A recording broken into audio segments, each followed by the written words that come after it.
सुंदरी मामा ready मामा सुंदरी को ड्रेसटा बहुत बड़ हो ठीक अच्छे मामा गुड मॉर्निंग निद तो भांगिनी मामा बाय बाय बाय कर दे बेटा स्कूल जाऊ स्कूल मैं स्कूल जाऊ मामा से एक्टिव भी रोनी तो तार स्कूल पढ़ुची आउ ताको निद लगुच काली राति ठू कहूँ काली छोई छोई स्कूल नहीं hi everyone welcome back to the channel कौन है मामा गागा है कौनटा गागा करची किए बाबा कौटी गागा करछंदी कौन गुड़ा जा बापा अच्छा जा आमर गोटे राति केते बासन होजे मुझे भावुँ बस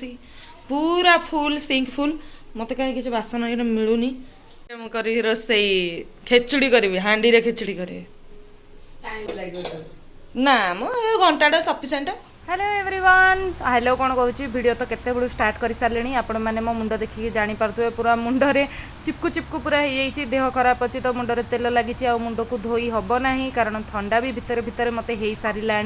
मु भावुली कि मत केवल शीत दिन ठंडा धरब ना सेमती नुहे मत खरा दिन भी 4-5 थर गाधी पड़ा बेलू ठंडा धरुची किंतु मु मोर एडजस्ट करके गोटे आपण मानक प्रेजेंटेबल हेयर स्टाइल बन देजे मत जना तो केमती लगिला मु तो भारी खुशी अच्छी ताली ताली एबे मु बनवाक चाहूँगी खिचड़ी आपण मैंने तो जानते मत खिचड़ी खाया केते भल लगे तो ये मुझे अमृतभंडा फाड़े बैगण आउ गाजर नहीं बीन्स नहीं कखारू नहीं आउ नहीं टमाटो नहीं तो ये सब जिनस गुड़ाक मुझे काटिकुटाकी गोटे बहुत बढ़िया खेचड़ी बनईबी आउ जो मैंने जानते मोर आगर वीडियो देखी से मैंने तो जानते भल भाव में मत खिचड़ी खाया बहुत भल लगे आ स्पेशली आम बोऊ जो दिन खिचड़ी बनाती से दिन मत बेसी भल लगे बट मु भी किसी खराब खिचड़ी बनाएनी मु भी भल ही खिचड़ी बना तो हेलो सांग मैंने पूरा दुनिया 1xBet सहित लक्ष लक्ष टका जितुची आउ जदि आपण मैंने केवल ए पर्यंत जाके आईपीएल मैच ही देखुचंती ताहले जितिबे केतेबेले मु तो पर्सनली 1xBet एप्लिकेशन को चूज करिछि आउ केवल मु नुह पूरा वर्ल्ड 1xBet एप्लिकेशंस को गोटे रिलायबल एप्लिकेशंस बोली मानुछि जो थ्री आपण माने क्रिकेट पोकर्स कसिनोज बेलिया मोर देन 100+ लाइव मैचेस आउ मोर देन 300+ गेम्स रे प्रेडिक्शंस करके अर्निंग करि परिबे सो फ्रेंड्स वेरी सिंपल मो प्रोमो कोड होची RISMA1x ताको यूज करंतु रजिस्टर करंतु आ प्रथम डिपॉजिट रे आपण माने पाई परिबे 26,000 टंकार बोनस आउ हां फ्रेंड्स आईपीएल सेशन तो 1xBet दोउची ही आउ ता सहित तांकर लकी विनर को से दोउचंदी आईफोन 13 प्रो गोटे ब्रांड न्यू कार आउ बहुत सारा कैश प्राइज तो सांगा माने जल्दी जानतु आ संगे संगे मोर डिस्क्रिप्शन आ कमेंट सेक्शन रे मु लिंक रे देछि लिंक रे जाई कि रजिस्टर करंतु मो प्रोमो कोड RISMA1x लगांतु आउ जितंतु ढेर सारा बोनस जो मैंने सब आगु मोर ब्लॉग देखती से मैंने निश्चित भाव में एक कथा तो जानी सारे जे रिश्मा तो तार ब्लॉग गुड़ाक सप्ताह को गोटे दिन 2टा दिन तो खेचड़ी तो सुनिश्चित देखेब कारण से नहीं कि ऑफिस जीव कौन पाई ना टाइम सेविंग आउ कौन पाई ना टेस्ट भी भल लगे से बहुत जनकर एमती भी प्रश्न रही अमृतभंडा बैगण ये सब किए खेचड़ी रे पकाए आज्ञा मु पकाए कारण मत भल लगे आम घर जो खेचड़ी बोऊ भी बनाती से सबकि पकाती पटल फटल सब पकाती आउ बहुत भल लगे सांग मैंने टेस्टी तो लगे खिचड़ी बनवा सहित मन मन मुझे गुड़ भी खाऊली भावुली आज खिचड़ीटा मु माटी हांडी बनैबी आउ माटी हांडीटा मोर फाटीगला सांग मैंने जिते कि एथिरे ऑलरेडी चिकेन बना सरी एमती फाटिया कथा नुह बट फाटीगला तो फाइनाली आम आम औकात को पलि आसले माने प्रेशर कुकर जेहेतु बनाऊँच रेसिपी तो सेयार करी ही मुग डाली को धोईकी आउ चाउल को धोईकी 2टा आगु टिके समय भाजीदेली जिते सब परिबा थिला ताकू पकईदेली ताकू घांटी देली स्वाद अनुसार लुण देली टिके हलदी देली गोलई देली टमाटो काटिकी गोलई गुला देली पुदीना पत्र यहाँ एक्सट्रा मुझे पकई देछि आउ आम कौन करिया पानी पकईदवा पानी पकई देकिनी घोड़नी घोड़ेदवा पानी केते पकईबे डाली आउ चाउल मिसेकी जेतिकी नैथिबे तार 2 गुणा पानी पकईदेबे आउ घोड़नी घोड़े देकी 2टा सीटी मारिया छाड़ीदेवे आज स्पेशल रेसिपी जोड़ा मुझे शेयर करने चाहूँगी सेटा हूँ भेंडीर कुरकुरे रेसिपी भेंडी कुरकुरे रेसिपी को मुझे बहुत ही प्रेजेंटेबल वे रे सहित आज शेयर करना बट आशा करुँच आगू दिन ना दिन निश्चित शेयर करदेवी जानीपे ऑफिस लेट हो तो मुझे मोर बन चलती एठी ना भेंडी को आप कौन करेंगे प्रथम 2 फाड़ करेंगे प्रत्येक फाड़ को 3 कौन देखु ये देखो प्रत्येक फाड़ को मुझे 3 खंड कली खंड कली माने तीन तीन फाड़ कली बुझिपारे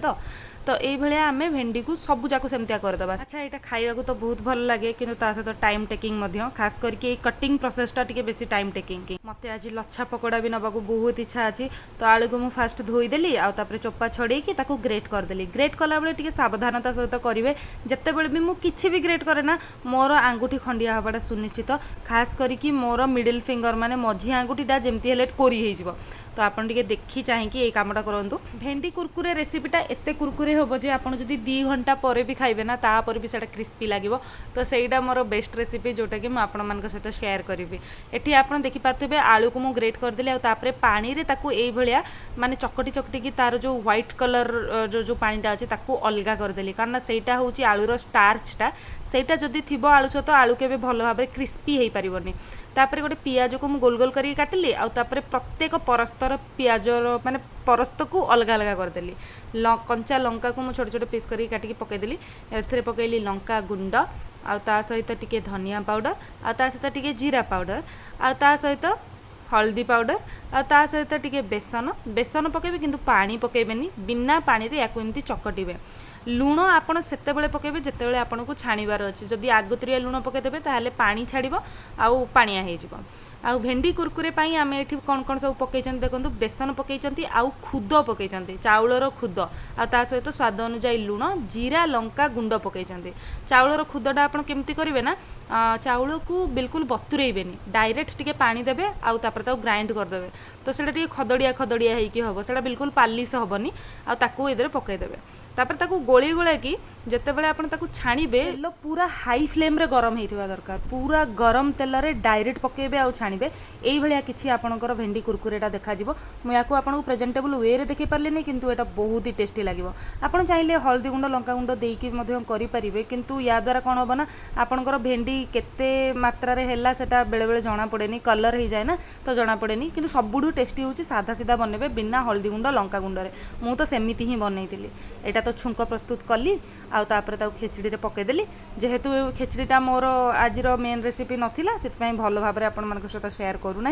आउ भेंडी कुरकुरे रेसिपीटा बहुत सर्ट रे शेयर कली किंतु आपण ताकू निश्चित भाव में यूज माने घरे करंतु ट्राए करिके मते निश्चित भाव में जणातु। बाजिया पकुड़ी मुझे छाणीदेली कारण एमती तो खरा दिन ये सब जिन खाया कथा नुह शोष बहुत लगे किंतु आज क्रेविंग बहुत अधिका होता छणाछुणी छोट छोट गिना गोटे दुटा नेबी ना दीदी आसले भी तांको को जगह दिया हबने रोसे घर को मु आबुरी की रहछि।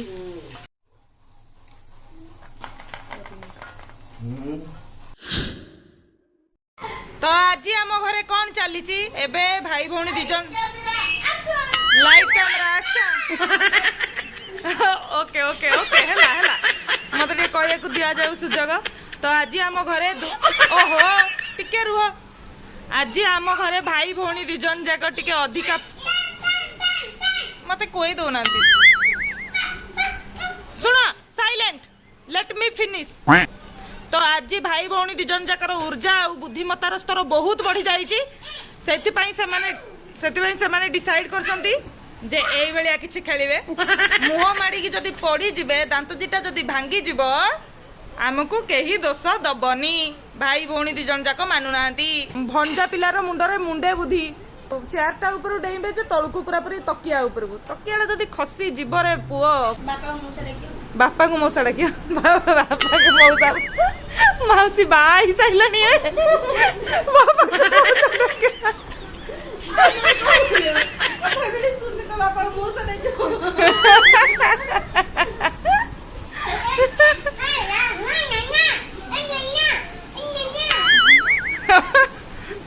भाई केते दिले की एक्चुअली आम घर आम घरे बे बाबा नहांती तो तांकर अनुपस्थित रे तांकर जो हिसाब किताब कामटा सेटा हमर बड़ नंद पाखु पळै जाइछि सीए संभाळुचंदी आमे सब के हिसाब किताब करबा हालत रे नाहु तो से सी सर्वे सर्वा टंका कुआडे जाउछि आ कुआडू केते आसी सेटा लेखा लेखी चलै जंदी आ अरे देखन मु 900 टाका भागी देछि 900 देछि आ तले क्या बाकी भाई 200 टाका लेके ना ଦେଖିଲ ବାବା ମତେ ପଚାରିବେନି କୋଉ ବାବଦରେ କୋଡା ହେଲା ବାବାଙ୍କ ଅନୁପସ୍ଥିତିରେ ଘୋଟାଲା କରୁଛନ୍ତି ମା ପୁଅ ମିଶିକି 460 ଖର୍ଚ୍ଚ ହେଇଛି କହୁଛନ୍ତି 600 ଟଙ୍କା ଲେଖିଦିଅ 200 ଟଙ୍କା ପକେଟରେ ପୁରେଇ ଦଉଛନ୍ତି।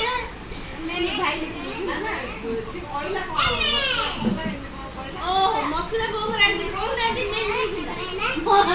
ବାବା ଗାଳି ବାବା ମୁଁ ଆଗତିରେ କହି ଦଉଛି ବୋଉ ଆଉ ତମ ପୁଅ 2 ଜଣ ଯାକ ମିଶିକି ଘୋଟାଲା କରୁଛନ୍ତି ତମ ପଇସାରେ। ଘରଟାକୁ ଥଳେଇ ସାରିଲେଣି ଏ ଦିଟା ଆଗ ପିଲା ଖାଲି ଖାଉଛନ୍ତି ଖାଲି ଦୁଷ୍ଟ ହଉଛନ୍ତି ଖାଲି ଜିନିଷ ପତ୍ର ଇଆଡେ ସିଆଡେ ଫିଙ୍ଗୁଛନ୍ତି କଣ ଏଗୁଡା। ଚାଲ ଆମର ଆଜି ପଖାଳ ଭାତ ଆଉ ତା ସହିତ ଚିଙ୍ଗୁଡି ଶୁଖୁଆ ତରକାରୀ ଆମେ ଖାଇଦବା। ଝିଅକୁ ତଳେ ରଖିଦିଅ ମୁଁ ଫଟୋ ଉଠେଇବି। ତଳେ ରଖିଦିଅ ସେ ନାଇଁ ସେ କାନ୍ଦିବେ କାନ୍ଦିବେ ତଳେ ରଖିଦିଅ ମୁଁ ଫଟୋ ଉଠେଇବି। ହଁ ହାତ ଧରିକି ଠିଆ ହବ। ହଁ ହାତ ଧରିକି ଠିଆ ହବ ମୁଁ ଫଟୋ ଉଠେଇବି। ନୁଙ୍ଗୁ ପୁଙ୍ଗୁ 2 ଜଣ। ଆଜିକାଲି ମୋର ଆଉ କିଛି ମନେ ରହୁନି ସେଥିପାଇଁ ମୁଁ କ'ଣ କରିଛି ନା ଏଠି ସବୁ ଲେଖି ଦେଉଛି ବେଳେବେଳେ ଯେଉଁଟା ଯେତେବେଳେ ମନେ ପଡ଼ୁଛି ଏଇଠି ଖାତାରେ ଲେଖି ଦେଉଛି ଆସିଲେ ସେସବୁ ଜିନିଷ ମୋତେ କରିବାର ଅଛି ବୋଲି। ଏଠି ମୋତେ ବହୁତ ସାରା କାମ ଅଛି 1 2 3 4 5 8ଟା କାମ ଅଛି ଯେଉଁ 8ଟା କାମ ମୋତେ ଆଜି ସାରିବାର ଅଛି। ଦେଖାଯାଉ କେତେଟା କାମ ସରିପାରୁଛି ମାନେ ଘର କାମ ସହିତ ମୋତେ ଏତିକି କାମ କରିବାର ଅଛି ମୋର ୟୁଟ୍ୟୁବ୍ ପାଇଁ। ପିଲାମାନେ ମୋତେ ରୁମ୍ ଛାଡ଼ୁନାହାନ୍ତି ତ ମୁଁ ଏ ରୁମ୍ଟା ଖାଲି ହେଲେ ହିଁ କିଛି କରିପାରିବି ଆଉ ବାକି ସବୁ ରୁମ୍ ମୋର ପୁରାପୁରି ପ୍ୟାକ୍। ଗୋଟେ ରୁମ୍ରେ ଟିଭି ଚାଲିଛି ଆଉ ଗୋଟେ ରୁମ୍ରେ ବାବା ବୋଉ ରେଷ୍ଟ କରୁଛନ୍ତି ଆଉ ଗୋଟେ ତ ରୋଷେଇ ଘରେ ରୋଷେଇ ଚାଲିଛି ସେଠିକି ବି ଯାଇ ହେବନି। ତ ମୁଁ ଖାଲି ଅପେକ୍ଷା କରୁଛି ଯେ କେତେବେଳେ ଏମାନେ ଟିକେ ବାହାରି ଗଲେ ମୁଁ କବାଟ ବନ୍ଦ କରିବି ଆଉ ଫ୍ରେଶ୍ ହେଇସାରିଲା ପରେ ମୋ କାମରେ ଲାଗିବି। ହଁ ଆଜିର ମୋତେ ଲାଗୁଛି ସନ୍ଧ୍ୟାବେଳଟା କେବଳ ପ୍ରମୋସନରେ ହିଁ ପଳେଇଗଲା। ମାନେ ଗୋଟେ ଭିଡ଼ିଓ କରିବାର ଥିଲା ମୋତେ ପୋର୍ସ ଆଉ ମାକ୍ସ ଫେସିଆଲ୍ ଅଏଲ୍ର ୟାର ଭିଡ଼ିଓଟା ବୋଧହୁଏ ଆସିଯାଇଛି କିମ୍ବା ଆସିବ ମୁଁ ନିଜେ ବି ଜାଣିନି କ'ଣ ହେବାକୁ ଯାଉଛି କେଉଁଟା ଆଗ ଆସିବ ବ୍ଲଗ୍ଟା ଆଗ ଆସିବ ନା ସେ ଭିଡ଼ିଓଟା ଆଗ ଆସିବ। ମୁଁ ସ୍କିନ୍ରେ ସେ ଅଏଲ୍ଟା ଲଗେଇଛି ଆପଣମାନେ ଦେଖିପାରୁଥିବେ କେତେ ଡୁଇ ଇଫେକ୍ଟ ଦେଉଛି ପୁରା ଏକଦମ ଗ୍ଲୋଇଂ ବାଲା ଫିଲିଂ ଆସୁଛି। ମୁଁ ଏଇ ମାନେ ଅଏଲ୍ଟାକୁ କିଛି ନହେଲେ ଗୋଟେ ସପ୍ତାହ ୟୁଜ୍ କରିଥିବି ବହୁତ ବଢ଼ିଆ କାମ ଦେଇଥିଲା ଖାସ କରି ଶୀତ ଦିନର ତ ମସ୍ତ କାମ ଦେଇଥିଲା। ଆଉ ସମର ସିଜନରେ ମୁଁ ଆଜିଠୁ ଲଗାଇବା ୟାକୁ ଷ୍ଟାର୍ଟ କରିବି। ଆଜ୍ ଏ ସନସ୍କ୍ରିନ୍ ଆପଣ ଏ ଅଏଲ୍ଟାକୁ ୟୁଜ୍ କରିପାରିବେ। ଛୁଆମାନେ ଆକ୍ଚୁଆଲି ବହୁତ ଖୁସିରେ ଏଇ ଘରକୁ ଆସିଥିଲେ ଖେଳିବା ପାଇଁ ତାଙ୍କୁ ଏଠୁ ହଟେଇଲା ବେଳକୁ ଆକ୍ଚୁଆଲି ମୋତେ ବହୁତ ଖରାପ ବି ଲାଗିଲା ବଟ୍ ମୋ ପାଖରେ ସତରେ ସମୟର ବି ଅଭାବ ଅଛି। ଯଦି ଏଇ ଟାଇମ୍ରେ ମୁଁ ନ କରିପାରିଥାନ୍ତି ପୁଣି ପରେ ସମସ୍ତେ ଶୋଇବା ପାଇଁ ବାହାରିଥାନ୍ତି ଆଉ ତାପରେ ବି ବ୍ରାଣ୍ଡକୁ ମୁଁ କହିବି ଦେଇଥିଲି ଯେ ହଁ ମାନେ ଆଜି ହିଁ ଆପଣମାନଙ୍କୁ ଭିଡ଼ିଓଟା ଦେଇଦେବି। ଆପଣମାନେ ତ ଜାଣିଛନ୍ତି କେତେ ସମୟର ଅଭାବ ରହୁଛି ଆଉ ସେ ଅଭାବ ଭିତରେ ପ୍ରମୋସନ୍ କରିବାକୁ ମୁଁ ଟିକେ ବେଳେବେଳେ କୁଣ୍ଠାବୋଧ କରେ। ଆପଣମାନେ ମୋର ବ୍ଲଗ୍ ତ ଡେଲି ଦେଖୁଛନ୍ତି ଆପଣମାନେ ଦେଖିଥିବେ ଗୋଟେ ମାସ ହେବ ମୁଁ ପ୍ରାୟ ପ୍ରମୋସନ୍ସ ବଗେରା କିଛି କରୁନାହିଁ ମାନେ କେଉଁଠି କାଁ ଭାଁ ଗୋଟେ 2ଟା କରିଥିବି ନହେଲେ ପ୍ରାୟତଃ ସମସ୍ତଙ୍କୁ ମନା କରିଦେଉଛି କରୁନି। ଆଉ ମୋତେ ଏବେ ଇନଷ୍ଟାଗ୍ରାମରୁ ବି ବହୁତ ଅଧିକା ପ୍ରମୋସନ୍ସ ଆସୁଛି ମୁଁ ସେଗୁଡ଼ାକରେ ବି ମନା କରିଦେଉଛି। ୟୁଟ୍ୟୁବରେ ହିଁ ମୁଁ ଟିକେ ଅଧିକା ଫୋକସ୍ ଦେଇଦେଇଛି ଇନଷ୍ଟାଗ୍ରାମର ପ୍ରମୋସନ୍ସ ଉପରେ ଫୋକସ୍ ହିଁ ଦେଇନାହିଁ ବଟ୍ ସେଟାକୁ ବି ଆସ୍ତେ ଆସ୍ତେ ନିଜର କାମରେ ଲଗେଇବାକୁ ପଡ଼ିବ। ଆଜି ମୁଁ ଟୋଟାଲି ରୋଷେଇବାସ ବି କରିନାହିଁ ଆଜି ଟୋଟାଲି ବୋଉ ରୋଷେଇବାସ କରୁଛନ୍ତି। ଇଡଲି ଆମ ଘରେ ହେଉଛି ଆଉ ଘୁଗୁନି ଆମ ଘରେ ହେଉଛି। ଆଉ ମୋତେ ଯେତେବେଳେ ବି ପ୍ରମୋସନ୍ସ କରିବାର ଥାଏ ନା ଏମିତି ସବୁ ବହୁତ ଗୁଡ଼ାଏ ଏମିତି ପ୍ରଡ଼କ୍ଟ ଆସେ ତାକୁ ମୁଁ ଏମିତି ଗୋଟେ ବାସ୍କେଟ୍ରେ ରଖିଦେଇକି ତାକୁ ଉପରକୁ ଟେକି ଦେଇଥାଏ ଆଉ ଯେତେବେଳେ ଦରକାର ପଡ଼େ ପୁଣି ତାକୁ ଡାକିକି ବାହାର କରିକି ଖୋଜେ ତ ମୋତେ ମୋ ପାଇଁ ଏଇଟା ମାନେ ବହୁତ ବଡ଼ କଷ୍ଟକର କାମ ହେଇଯାଏ। କିନ୍ତୁ ସାର୍ ଆଜି କହିଲେ କି ନାଇଁ ତୁ କରିଦେ ମାନେ ବ୍ରାଣ୍ଡମାନଙ୍କର ବହୁତ ଅଧିକା ମେସେଜେସ୍ ଆସୁଛି ତ ସେ ମେସେଜେସ୍ ଗୁଡ଼ା ଦେଖିକି ତାଙ୍କୁ ବି ବହୁତ ଖରାପ ଲାଗିଲା କହିଲେ କି ଆରେ କରିଦେ ୟାର ଏମିତି କରନି। କିନ୍ତୁ ୟା ପରେ ମୋତେ ଆଉ ଗୋଟେ ବି ସୁଟ୍ କରିବାର ଅଛି ଇନଷ୍ଟାଗ୍ରାମରେ ଗୋଟେ ଫେୟାର ପ୍ଲେ ବୋଲି ଆପ୍ଲିକେସନ୍ ଅଛି ସେ ଆପ୍ଲିକେସନ୍ର ବି ମୋତେ ଗୋଟେ ରିଲ୍ ସୁଟ୍ କରିବାର ଅଛି। ସେଟା ସାର୍ଙ୍କ ବିନା ସହାୟତାରେ କାହିଁ ହେଲା ଭଳିଆ ଲାଗୁନି ବଟ୍ ମୁଁ ଚେଷ୍ଟା କରିବି ବିନା ସହାୟତାରେ ହେଇଯାଉ କାରଣ ଥରେ କବାଟ ଖୋଲିଦେଲେ ପିଲାମାନେ ପଶି ଆସିବେ ତାପରେ ପୁଣି ତାଙ୍କୁ ବାହାର କରିଲା ବେଳକୁ ବହୁତ ଖରାପ ଲାଗୁଛି। ମୁଁ ଏବେ ବସିକି ଏଡ଼ିଟିଂ କରିବି ଏଡ଼ିଟିଂଟା ମୋତେ ଲାଗିଯିବ 15 ମିନିଟ୍ ଆଉ ତାପରେ ଗୋଟେ ରିଲ୍ ସୁଟ୍ କରିବି ଆଉ ତାପରେ ବାହାରକୁ ଯିବି। ସବୁକିଛି ଆମ କାମ ସରିଗଲା। ଏଇଠି ବାବୁ ଆମର କ'ଣ ଗୋଟେ ଚଲେଇଛନ୍ତି ତାଙ୍କର କ'ଣ କରୁଛ କାମ କି କାମ ତୋର ହିଁ କାମ ମୋର କି କାମ କି କାମ ଏ ବାବୁ ଜଣକ ମୋତେ ଅପେକ୍ଷା କରିଥିଲେ ବାହାରେ ଗଲେ ମଜା କରିବା ପାଇଁ। ଟାଇମ୍ ପାଖାପାଖି 10ଟା 5 ହେଇଗଲାଣି ସମସ୍ତେ ଖାଇସାରିଲେଣି ଆମେ ହିଁ ବାକି ଅଛୁ। ଖରାପ ଲାଗୁଛି ମୋତେ ଅଫିସରୁ ଆସିକିନି ଘରଟା ଭିତରେ ପଶିକି ଅଛି ଯେ 10ଟା କି 10:30 ହେଇଗଲାଣି କାହାକୁ ଆଜି ସମୟ ଦେଇନି ରୋଷେଇ ବି କରିନି। କାଲି ଚିକେନ ଫିକେନ ଟିକେ ବନା କୁଆଡ଼ୁ ଆଣିବ ତମେ ଚିକେନ୍? ହଉ ଆଉ ଦୋକାନ ବାଲାକୁ ଉଠେଇକି ଆଣି